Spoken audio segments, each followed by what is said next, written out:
Hey there, John.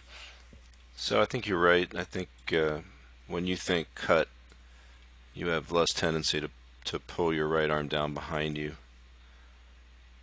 When you hit a shorter club, you have less tendency to pull it around extra in the backswing. So the thing that we did with left arm only backswings and then putting your right hand on it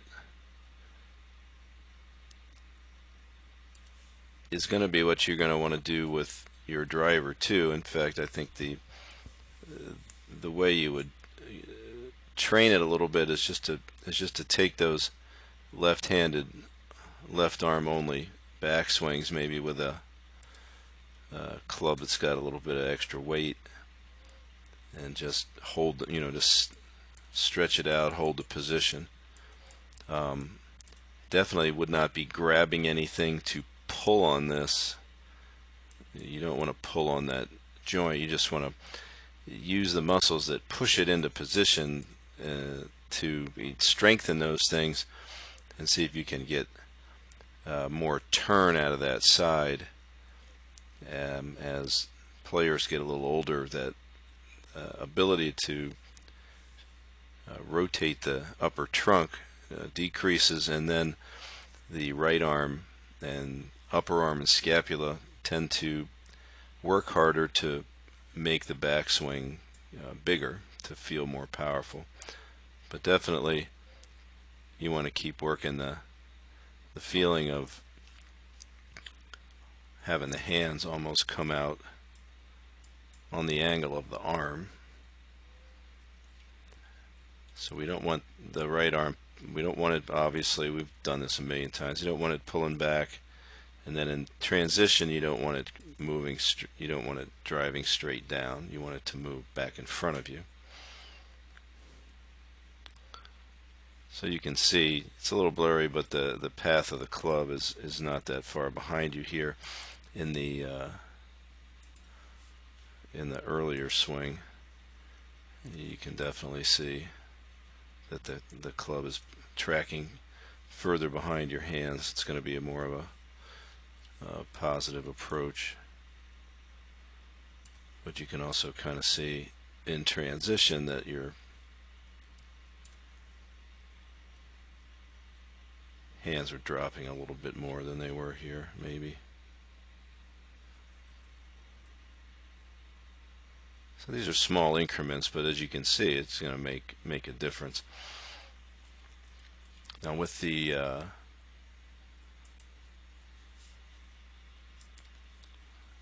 follow through, I still think you want to practice going from right here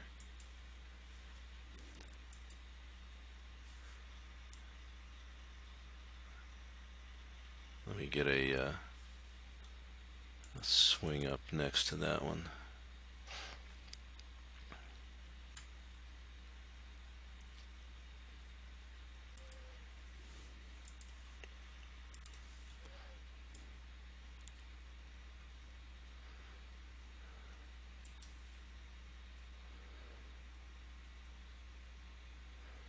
So I think the idea in the follow through, I'd like to see you try to keep your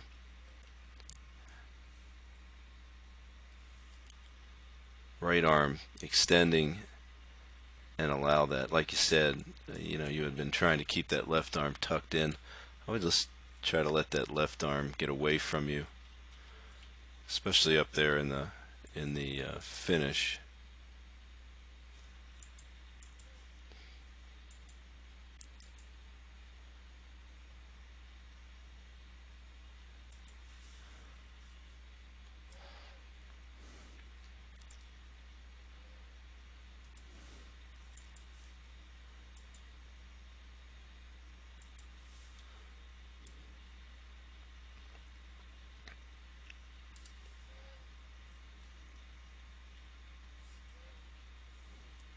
You can see that freedom in the left arm. So we'll just keep trying to extend that. All right, the big thing with the driver. Definitely, it's the amount of movement from route right here. This is probably where your left arm is done.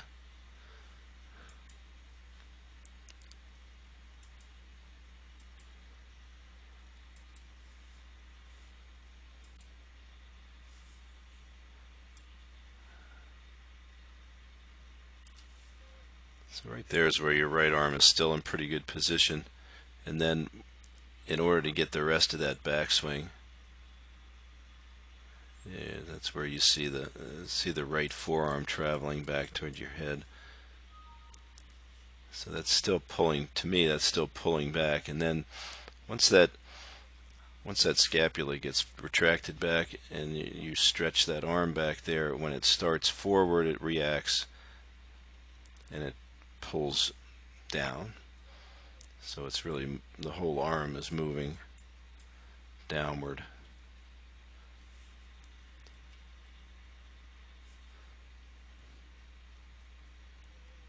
And again, that leaves it coming in low and coming in from behind you.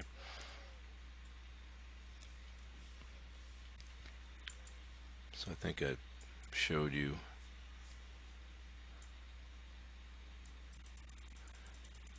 see the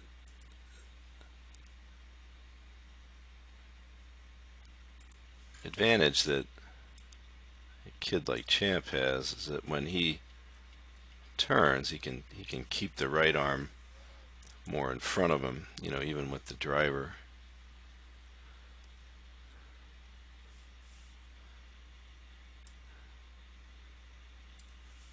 Here's a good picture right here.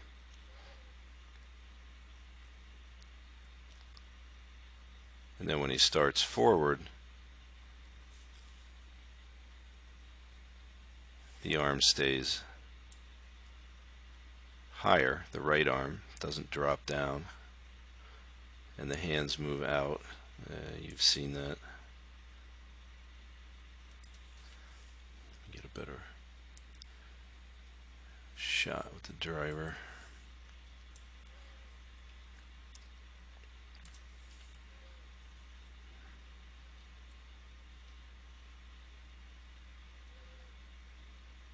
So you can see there, I mean, if this is moving downward, it's moving forward and down at the same time, so much more forward. So you can see what happens. But he's got the advantage of having all that left side stretch, so he can keep that right arm from getting behind him. And then when he has that wind up in the upper body, he can delay that and give it time to lag and get that thing out in front of him while trailing. So that's what I'm looking for with you. But again, I would just spend the winter trying to stretch that left side backswing back and just keep that right arm, trying to reproduce what it feels like when you have a one-arm backswing and then attach the right arm to it. I think that's going to be good. And then in the follow-through, I want you to just keep trying to free that left arm up and extend the right, so you get that push up from the ground. All right.